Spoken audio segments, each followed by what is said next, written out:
Health and wellness is an increasingly pertinent topic. In our day and age, questions and answers are often left up in the air. Demystifying this topic with me today is registered dietitian and wellness specialist, Aziwe Booi. Welcome to the show, Azi. Thanks so much for having me. It's so great to have you on. Now, a little funny question. Okay. I'm ready for it. What do businesses eat? Sure, you would have to look at the money, I money. guess. They eat money. The sign is all in the money and the people. It's such an interesting topic for me. When I think of talking about health and wellness and what we eat, it's so much more than just, okay, cool, I'm planning this for my day. Am I right? So much more to it. And I think people always think health is very much for aesthetics and not necessarily for like overall wellness or chronic conditions and all of that. So there's so many layers to it, actually. What inspired you to go into it? Interestingly enough, it came from a need of wanting to help people. Yeah. But I hated blood, and that's why being a doctor was completely not even in the picture. Oh, really? So I actually went and got to shadow different dietitians, Yeah. and I always saw people around me who had businesses, and that really inspired me. So my dream was essentially to always own my own business and somehow work in corporate, but also just help people with their health journeys. And then that's how I found the profession, and just finding how much I could do in terms of running my own practice or being able to work in the corporate space as well in the wellness industry is something that really excited me. So that's what brought me here. Yeah. And over the last few years, obviously running your own practice, you've seen the conversation around wellness and health change quite a lot. In what ways has it started and, I suppose, left us at now? I think where I saw it really change was during COVID. Yeah. When we saw how important taking care of your health is to actually prevent something as serious as the COVID-19, which was really plaguing the entire planet. So I think it was such a shift to realize that prioritizing wellness of employees actually helps to actually retain your employees. Because, I mean, if you think of a lot of millennials, the way that their turnaround time in companies is very small. So in terms of retention, it led to a lot more employees staying longer. And then also, if they're healthier, they can work better. Yeah. And if they feel taken care of, that also improves employee morale. So again, leading to them staying longer in the company. So a lot of companies found that the more they kind of focused on that, the more it was beneficial for the company turnover as well. Yeah. In terms of their income and all of that. So I think, once companies started to realize that, that's where they started to really prioritize wellness more than ever before, really. Right. I mean, while we were all working at home, our wellness and our health was kind of up to us during lockdown, right? Yeah. So how did that responsibility shift work? How did you see people taking that on, and how did you see businesses addressing that after COVID? A lot of businesses, even during COVID, realized that like mental health and physical health is really important. Yeah. So I found a lot more businesses wanting to have conversations around nutrition and mental health, or just the mental health space in general, trying to make sure that there are some psychologists who can provide that additional support to employees, because that's where we really found that mental health, it significantly deteriorated essentially during lockdown. So I think, a lot of businesses started to prioritize just mental well-being and physical well-being, because they are so interlinked. Now, I mean, wellness is so much more than just, what we eat and how we look after ourselves. How we look after ourselves is a topic that goes into our mental wellness, our financial wellness, and obviously, what we feed ourselves and what we run on, essentially. How do we make ourselves aware of this? Because I think it's something that I personally find very easy to neglect, right? It's not the top of my priority list. I like to think, cool, I'm looking after myself. But when there's something that's, got to be done, or I'm quite, driven in a moment, it's the first thing that goes out the window. Yeah. No, I completely understand that. I think that's where creating the habit is so important. And, habits also need to be something like where you kind of think about what works for you. Some people really love routine and the same thing. And the moment they find that they can find healthy meals that they can eat consistently, they can immediately kind of shift their lifestyle. But other people prioritize flavor and variety, and Right. and that's such an important thing that I find people often neglect when they think healthy food. They think bland, they think the dry rice with the broccoli and the chicken, that same kind of meal, preppable meal throughout the week, and it's so much more than that. So I think really just finding out what works best for you and working around that. If that means that instead you're kind of swapping things around and you're not necessarily eating the same meals, that's important. And I think I always say having like more of an abundance mindset of like kind of thinking what you can add, because I think we also tend to try and restrict, and that can kind of feel like, oh, but like if I now need to eat healthy, where do I even start? Oh, yeah. You know, and that can feel very overwhelming. Yeah. But just starting at looking at, okay, what can I add into my diet that I don't have currently? And then you'll find that there's actually a lot of ways you can improve your diet from what you're eating currently. And I think, yeah, that's also definitely a good approach. I mean, when I'm working or just going through my normal day, you know, if I think about eating healthy, I think I'm going to be hungry. I think there's that weird association where eating healthy is taking away. But what you're saying is actually it's about what we add to our lives, you know, what kind of we introduce into our routines, I'm assuming. And, you know, somehow planning the day, I guess, comes into a bit of a topic when it comes to that. Am I right? Definitely. And I think even having a plan for when the plan you had fails, you know, because I always say having a backup plan is important, because sometimes, you know, when load shedding, touch wood, when we used to have load shedding, then, you know, you've got these meals that you've prepped and, you know, there might be food wastage, and it's now like, okay, I can't prepare anything. What can I do? Yeah. And then having something to kind of supplement that, whether it be, you know, what easy grab and go meals can you have? Those are the types of things that I'll talk through with some of my corporate clients as well. You know, what takeaway orders can you have, or what no cook meals can you prepare that still are exciting and that are also quick and easy and are kind of accessible foods that you would have in your cupboard. Right. Now, you said people inspired you, I suppose, into this. Like, it's a heart for people when you go into consulting or advising a business on how they should, you know, look after their people, what processes and initiatives they should introduce. What, I suppose, inspired your journey into the corporate space from the more medical people-centered space? So my first job out of university and out of ComServe was a corporate job. Right. So during lockdown, I worked this corporate job. It was for a corporate wellness and medical schemes company. So I got to kind of oversee a couple of different companies and their wellness. And after kind of getting a taste for that, I realized that, one, I really enjoyed it, but I also had such a passion for it, and I saw how much of a need this was. Right. And that's kind of where it went from there. And that was something that I really didn't want to lose as I ventured out into kind of having my own practice, because not only because of the need, but because I've really felt like this is something that I have now kind of garnered a skill for. Yeah. So that's kind of how I got back into the corporate space within my own practice. Oh, really? Yeah. I was watching on some of your YouTube videos whilst I was prepping for this.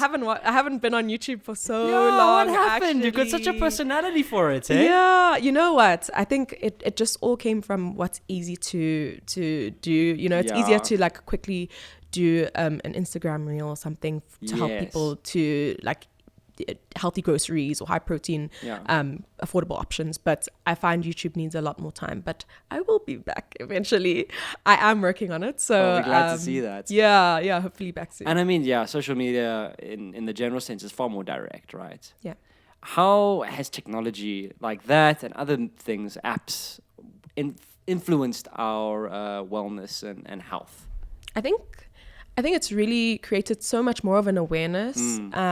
It's also created a curiosity for people to want to invest more in their health, which I think is really exciting as well, because, I mean, before that, there's a lot of information that you wouldn't necessarily have had access access to had there not have been Google or had there not have been, social media platforms. So I think, that's definitely something I will say is quite beneficial about it. And as professionals as well, it's a great way to kind of educate people who maybe wouldn't be able to afford your services, so that they can still get a little bit of knowledge. But it's also kind of a marketing tool as well, in a sense, because it kind of gives you a platform to share your knowledge, and people who want to gain more can always kind of lean on that. And surprisingly enough, there's actually quite a few corporate opportunities I've actually gotten from social media platforms as well, just from people seeing that, these are topics that we can discuss, and would love to bring that to their employees as well. In terms of that, what initiatives have you seen work the best that businesses have implemented? I must say, having an in-house healthcare team has to be one of the best, because it really helps people to have direct access to all the kind of healthcare that they need. Because the biggest issue is, I need to get help, but I don't have time to get out of the office, especially now that a lot of companies are switching more to fully, not remote at all, but fully in the office. So I think that's something that's really helpful, to have a team within the business that can really support your employees at any point. And that same team can also just be people who continuously are also in any of the kind of wellness days that are structured throughout, so that it's also kind of helps people to build a relationship with you as well, right? So I think that would definitely be one of them. And I think something that I have seen and that I've also experienced as well, that I think some people really enjoy, are challenges. I think especially with a tight-knit team, that can be quite exciting, whether it be like a how many steps can you walk type of challenge over a period of weeks, and then there's a big prize at the end. I think those things can be really kind of encouraging for people to, especially for people who are very competitive.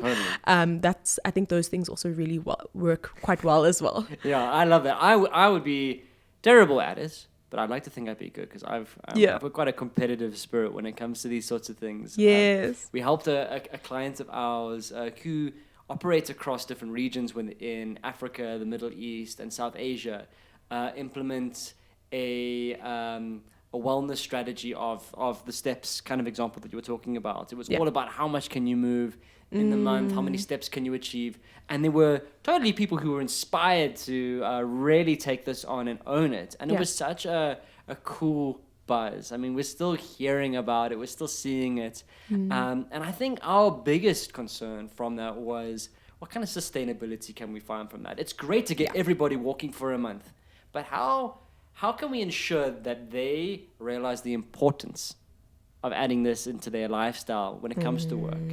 And I think there are a few key challenges that, I'm going to try and generalize this as best as I can, that businesses face when it comes to sustaining these wellness programs and initiatives. Can you, off the top of your head, speak to some of the challenges that employees face in this fast-paced world? Definitely. I think you brought up a really good point in terms of challenges or, like programs as well. I think that they tend to be very short-lived, and that's where making sure that it's not something that's only done in a short period of time, that is something that carries on throughout. So I think that's where, having the healthcare team that can be in-house can be a nice solution to that, to make sure that there is consistent follow-up. I think also making it part of perhaps I will say the challenge is definitely financially, of course, as well. So for companies to make that, a cost that's on the company as well, or part of the company medical aid schemes as well. I think that's also a good way to kind of bridge the gap between the challenge of people who want the services but can't afford to. I think affordability, I would say, is definitely one of the biggest challenges when it comes to just healthcare in general, especially with the cost of food going up, the cost of, water, electricity, all of that, that really impacts on the amount of kind of disposable income people have, of course. And with our disposable income, there's lots of things that capture our attention.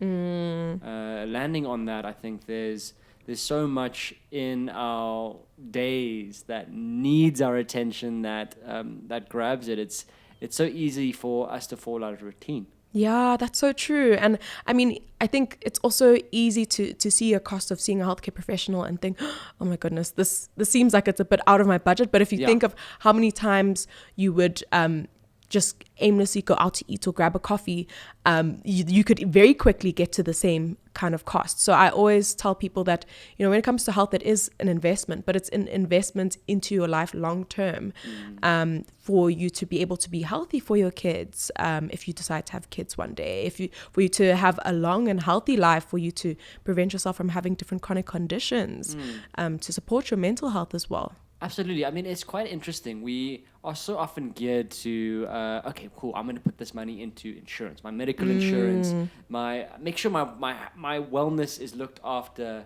when things go wrong. Yeah. But actually, this is another kind of insurance we're talking about. Yeah, this is a sustainability of your health as it is now. Yeah. And that affects the long term, right? It does. And I think that's where people could really just have a mindset shift. I really try and challenge people on that, because you know, you're paying for medical aid, or if you think of like the medical angle, it's like you treat something that's there, but the kind of lifestyle angle is more you treat your life so that you don't get to a point where you have anything to treat, you know. Right. So you're preventing different chronic conditions. And I think as South Africans, it's so common to see people who have a family history of high cholesterol, high blood pressure, type 2 diabetes, you know, certain cancers. Extremely common, but a lot of people don't undermine the fact that, you know, your lifestyle's a major role that helps to prevent this. Because I mean, if we think of your genetics, I always say you must think of genetics almost like the genetic makeup is what we call it. So makeup is your lifestyle, and then your face itself is the genes. So you can always change it, and you can always, by changing your lifestyle and putting a different set of makeup on, you can prevent yourself from actually succumbing to certain conditions that you would have genetically been predisposed to. So I think we really underestimate the lifestyle aspects, definitely. And it's not about big changes, it's about the little things that we bring into our lives, right? Definitely. If I was to say, without any knowledge of like how I look after my life or anything like that, or my health, what would be 3 things you would bring to my attention to ask, you know, a question into? If I was to start to make some changes or look at growing my approach to wellness?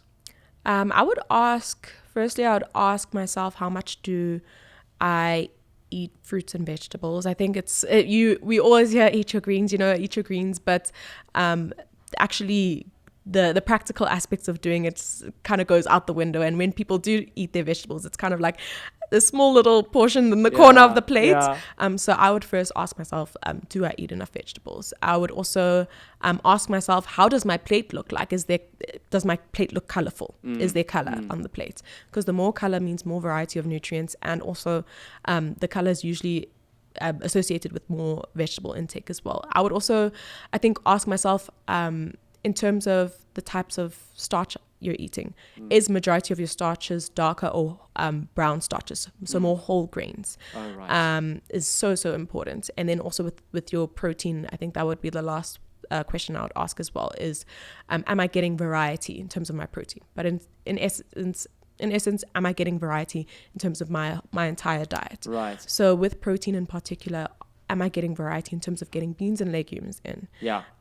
Because I think that's something that we sometimes tend to slack on, you know. Gotta make leg room for legumes. Exactly. I like that. I'm gonna steal that. Go for it. That one's free. So am I making leg room for legumes? Because that's so important. Good tongue twister. It is. I can't believe I got it on the first try. Well done. But I think that's a very important thing to look at. And I think also, I think I know you asked for 3, but the 4th one is, am I enjoying what I'm eating? Because I really always emphasize that enjoyment has to be a part of your eating, especially if it's something that is important to you. Because a lot of the time, the way that we eat is how we socialize. So you shouldn't now feel like you can't go and eat a meal with your loved ones because you are trying to make lifestyle changes.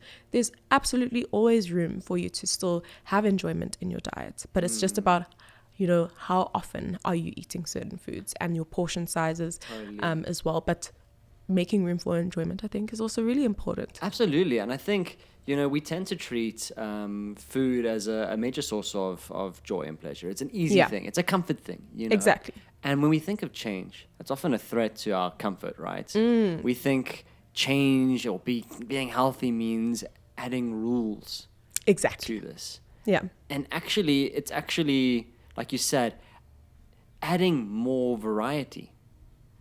It's about, and I know, because I struggle with decision fatigue, right?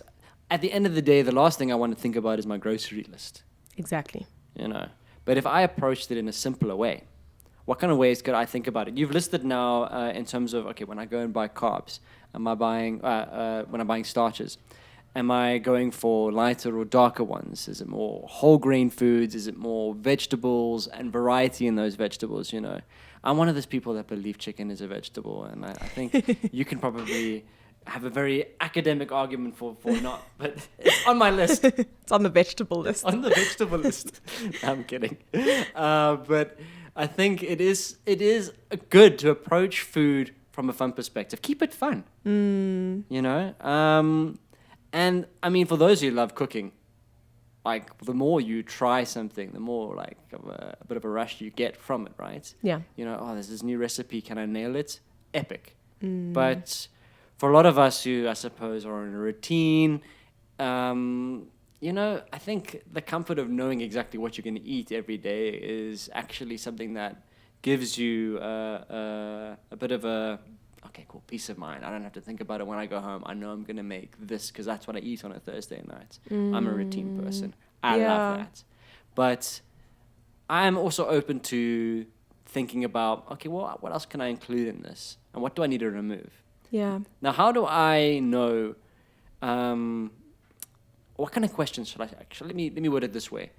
What kind of questions can I ask myself based off how I'm feeling on my eating? If I'm eating something every day and I'm not aware that this is something that is unhealthy, maybe, where do I start when I think about what could be healthier?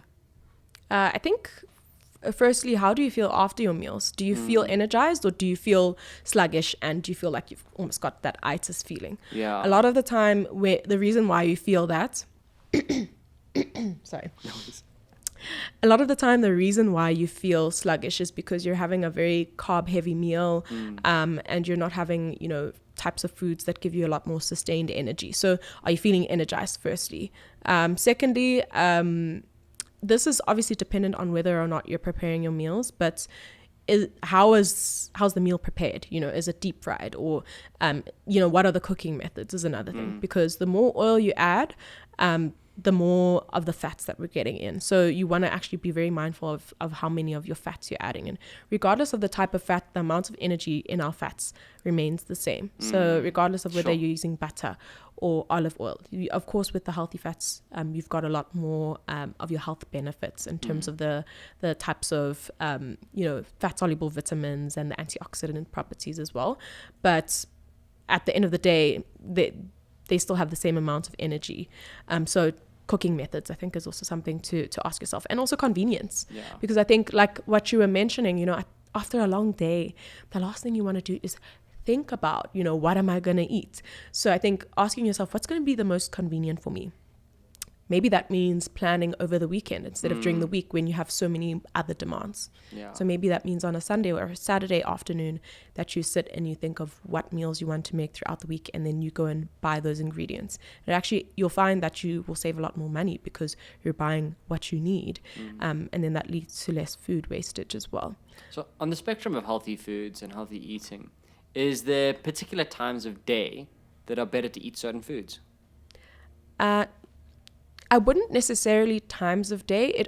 It's all very much relative, right? So it's relative to when you're waking up. It's relative to your activity level. It's relative to what time you go to sleep. So I always say it's usually better to eat within the first hour of waking up and to not have coffee before you've eaten a meal, because caffeine will then spike your cortisol levels. And if you're someone who perhaps is looking to lose weight, that can actually be something that can even hinder your weight loss slightly. Really? Yeah. I mean, So- I have to eat breakfast within the first hour of the day. within the first hour. I cannot skip breakfast. Yeah, and I mean, for people who aren't super big on breakfast, it doesn't have to be a heavy meal, you know. It could be a yogurt tub and a fruit that you start off with, and maybe a slice of toast once you can, you know. But kind of trying to make sure that you're eating consistently throughout the day as well. So every 2 to 3 hours, either having a snack or a full meal. So that's if you wake up at 7, by 8 or 9, you're eating your first meal at the very latest. And then by 11, if you need a snack, you snack. After that snack, giving yourself 1 to 2 hours. All right. So that kind of helps to give you more sustained energy levels and sustained blood sugar levels. And then that leads to less cravings in the evening. Because I find, especially when you're having such a busy day, that, you know, if you have all these meetings and you don't get a chance to eat, for example, you'll find yourself getting home and just mindlessly snacking. Oh, yeah. And maybe even if you don't mindlessly snack, having a meal, but then having sugar cravings in the evening all of a sudden. And those cravings generally come about from, you know, not having eaten enough throughout the day consistently. Because your cells are now just needing whatever's going to give them the quickest energy that they can use to continue functioning. So I think it's really important to eat consistently throughout the day. As for, I know with the kind of eating and when to eat, the intermittent fasting becomes a conversation as well. And I think, you know, with intermittent fasting, it's always a question of what is your reasoning behind it? Are you doing it for weight loss? Are there certain health benefits that you're chasing as a result? Because if it is for weight loss, then knowing that it's not superior to reducing your portions in the form of like a calorie restricted diet, but also just, you know, asking yourself, can I do this for the rest of my life? You know, I think sustainability is the most important thing when it comes to, you know, eating healthy and creating healthy habits, because the more you can keep it on, the more you'll be able to maintain it, and then the better it is for you in the long term as well. Now, moderation is so much better than extremes. Exactly. Right? Exactly. I think if you can keep up a healthy way for 20, 30 years, you're going to see the benefits of that. But trying to go, okay, cool, I'm going to do a keto diet for the next year, and then it's not the right thing for you. You haven't properly asked questions. It's something that I suppose awareness is a big part of, and actually consulting professionals on it. You know, we like to think, oh, well, you know, I know what works for me. Exactly. But I think if you're not asking the right questions, the questions like you said earlier of, how am I feeling after eating this meal? You know, because we like to think of how I'm feeling when I eat the meal. Yeah. Oh, yeah, just a little bit of this is going to be... I'll be perfect. I'll be ready for my next meeting. I'm going to have a chocolate bar now. Yep. I'm going to have, you know, a few chocolate bars now. I'm going to have a whole pack of chocolate bars. You know, you can see where my brain goes when it comes to that. I think what I'm going to do now, you ready to play a game? Sure. Let's do it. Right. I'm gonna shoot questions your way, Okay. and we're gonna actually pick your brain now around how your approaches and your preferences are, because I think it's such a personal thing. It is. Health and wellness, right? Definitely. All right, so we're gonna do a little like would you rather game. Okay. All right, are you ready? I'm ready. Ready. There's hopefully some curveballs. No, I'm kidding. All right. Would you rather have a coffee in the morning or a rich breakfast? Rich breakfast. Caffeine will literally throw me off. I think I will have the jitters. I have a very high caffeine sensitivity. So unfortunately, I will have to go with the rich breakfast. Rich breakfast. Would you rather skip lunch or skip breakfast? Can't I say neither? Neither. No, I think I would rather skip lunch. Okay, rather skip lunch. Yeah. And the 3 meals a day thing, that's not a myth, right? That is something that's important. I think it's more important for just energy balance and making sure that you're, you know, sustaining your energy throughout the day. The origins of it are always interesting, you know. We didn't always used to eat 3 meals a day, but as humans, we've evolved, and there's certain things that now we've become more accustomed to. But Brilliant. 3 meals a day, I always say, can be 3 meals and a snack, can be 5 small meals. It just actually depends on your preference. 5 small meals, that's me. if I was asking myself a would you rather, I'd be like, I'd rather eat all day. Yeah. All right. Would you rather take a run or go for a stretch? Run. Run. How do I simplify my wellness journey?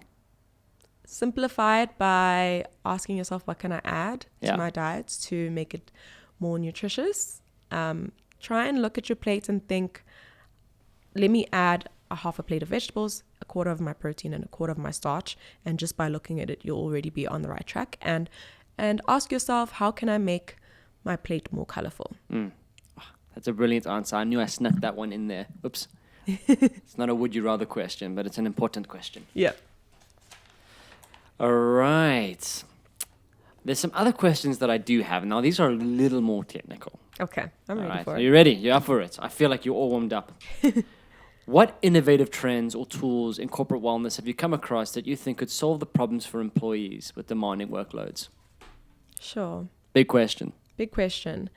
I definitely think support is really important. So creating structures that provide employees with the support to be able to kind of work at a high level. And with that support, training to be able to keep up. I definitely think as well, making employees feel valued. Yeah. Because when people feel valued and they feel, when they feel respected by the company as well, they're a lot more likely to be able to kind of push and go above and beyond what is expected of them. Yeah. And incentive is so important. Yes, absolutely. So providing incentives to employees so that when they do perform well, they're getting something at the end of it. Yeah, it's all about what you get out of it, right? Definitely. How do you use data or technology in your wellness programs? I use technology to help me calculate kind of the amount of energy needed for different plans. That really helps me quite a bit. I use technology and AI to help me create my website. Yeah. So that's really great as well. It's an efficiency tool, right? Very, very efficient. I will say AI is something that kind of still needs to learn. So if it can't necessarily be taught and replace what dietitians do, but there is a level of support that it can offer to a very kind of baseline degree, but it can never replace what we do. Yeah. But it's definitely useful to create more kind of easier systems for us to educate people on certain topics. For it's such an example. accessible education tool, I think. Definitely. And it's not a definitive one, No. but it's certainly one to guide you in small steps, in kind of a companion whilst you're following what a dietitian is recommended for you to do. You know, if you've got questions, it's a great way to shoot a question here. But I think ultimately you're going to get the best answers from someone who's learned, seen, and implemented things. And that's Definitely. AI, a gap that it could never fill. Absolutely. Can't agree more. I mean, it's a tool that I've used more from an aesthetics perspective rather than information. So to make, nutrition knowledge more palatable in an infographic kind of way, and telling AI to build certain structures that would kind of allow for that. Otherwise, I think definitely what we do can't be replaced. How do you think technology will assist us in the future from this perspective? I think that it most likely could. Sure. Would you say in the health space, or in what space in particular would you be asking? I mean, you did kind of mention it in like the emerging technology side with AI and that, but in terms of, let's say, businesses implementing strategies, right? There's all sorts of technologies that are coming out now, and I think there's still some growth that they need to go through. Like you said, they can't fill the gaps. Exactly. No, I think technology is something that we should definitely use to reach more people. Technology has been very useful in one of the companies that I work with. They have an app that everyone has access to, which basically almost gives them that emotional support. It's almost like their own in pockets, quote unquote, counselor. So that they've built an AI tool that gives people kind of that kind of gives people more palatable ways to deal with whatever challenges they might have. So, for example, one of the questions I know one of the employees asked was, I'm really struggling to work alongside my boss because of these and these things. How do I navigate having certain conversations so that I can still maintain certain boundaries, but still also ensure that I'm respectful in the way that I communicate it? Yeah. So, yeah. It's definitely useful. I've found that, people have actually quite enjoyed that. All right. Next quick fire round. All right. Okay. I'm going to shoot some trends your way. You're going to give me your perspective on them. All right. So Sounds here's good. a list. Wall Pilates, intermittent fasting, banting. Okay. Here's 3. Go. Wall Pilates would have to ask a biokineticist. I can't really speak on the benefits or the downfalls just because it's not my area of expertise. So biokineticist. Intermittent fasting. So for anyone who doesn't know, it's basically a diet where you have a period where you are eating or feeding, and then you have a period where you're fasting. And there's different regimes. There's 16-8. There's a 5-2. So the 16-8 is basically you're eating for 8 hours and fasting for 16. 5-2 is you're eating normally for 5 days, and 2 days out of your week you're severely restricting your kind of calories from your diet. Benefits we've seen for blood sugar control, for weight management. We've seen there has been some animal studies that have seen benefits in terms of aging. But with intermittent fasting, I always say, ask yourself, is it sustainable? Is it something that I continue to do? And speak to your doctor and your dietitian definitely before you think of trying this as a weight loss strategy, because we have compared different diets. And when we look at intermittent fasting versus a calorie restricted diet where you're kind of controlling your portions, you have the same results. So whatever is more sustainable for you, whatever fits your lifestyle, rather choose that. Banting has got its pros and cons. So when you restrict a food group, you are inevitably reducing your calorie intake, which leads to weight loss. So again, banting isn't necessarily superior to any calorie restricted diet. However, it's always important to keep in mind the types of foods that are incorporated. Unfortunately, a downside of banting is by cutting out a big food group like fiber, some people end up having a lot of constipation. So gut health issues.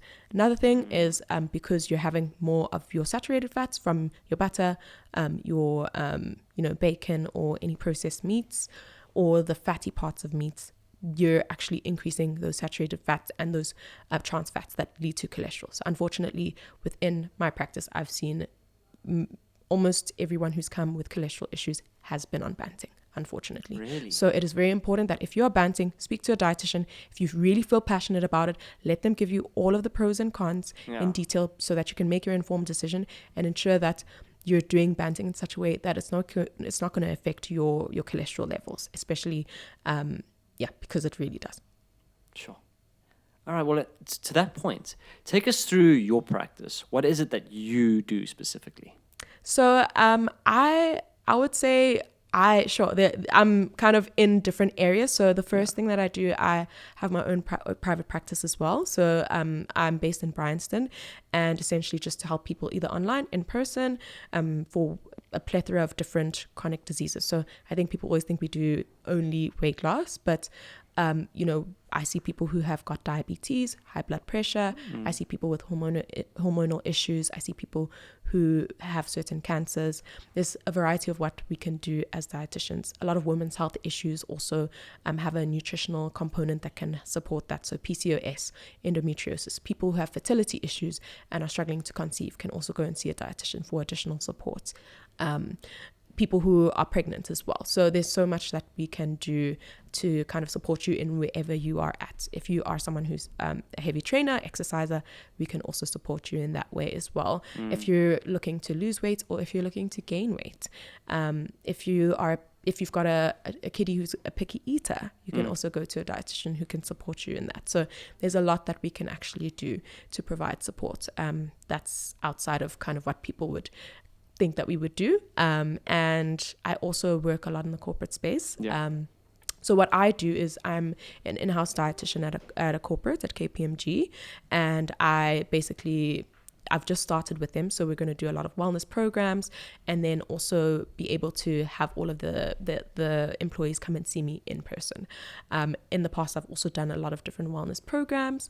I've done wellness days, so vitality days as well. If people want to get their points, a lot of companies love to do that kind of thing as well. A lot of corporate wellness days, as well as just speaking on different topics. So hot topics could be boosting your immunity during winter, could be let's talk about sugar or salt, or let's talk about how to lead a healthy lifestyle when you're busy, healthy lifestyle on a budget. So I'm very practical with my approach. So I always love to show people that, okay, if this is your budget, this is how you can create these healthy meals as well. So That's kind of what I do in corporate. And then in the media space, I do some media writing, and I collaborate with some brands as well to do health campaigns and health promotion. For example, I've worked with the South African Avocado Growers Association for the past 3 years to just do health promotion on avocados and the health properties of them, for example. So quite a variety of things that I do as well. But it's really exciting because I get to, it's never the same thing. It's always something new every day. And because of my field and because it's still fairly new in the health space, there's always so much new research, which is also really exciting to be able to kind of bring that about as well. Yeah. Oh, that's amazing. I think as a landing point, I'd like to ask you if you have a message or advice to give to business leaders who are wanting to implement strategies on people-centered focuses with this, but of course, budget is a concern. What would you say? I would say you are actually investing when you're investing into your employees' health and wellness, because when you invest into their health and wellness, it actually leads to a higher turnover for the company, because people, you're not losing money from people being sick or from people having to consistently have a turnover of new kind of employees as well. So employee retention is a really, really important aspect as well. You also are able to, because of that, you can build relationships, and the more you help employees feel empowered in your business, the more the business can even grow, because people are willing to do above and beyond more than what is expected of them. So investing in your employees and investing in their wellness is investing in your business, which then leads to a better turnover for your company in terms of profits as well. Yeah. That's amazing. That's such a great landing point and such a great thing for us to think about. I think it's really filled the gap in my knowledge and my understanding. So absolutely, thank you so much, Aziwe, for being on the show today and for your time and giving us some thought leadership on this as a topic within our industries. Thank you so much for having me. I think this is such a great conversation, and I'm happy to be back anytime. So cheers to decaf. Cheers to decaf. Please mind the gap between the train and the platform.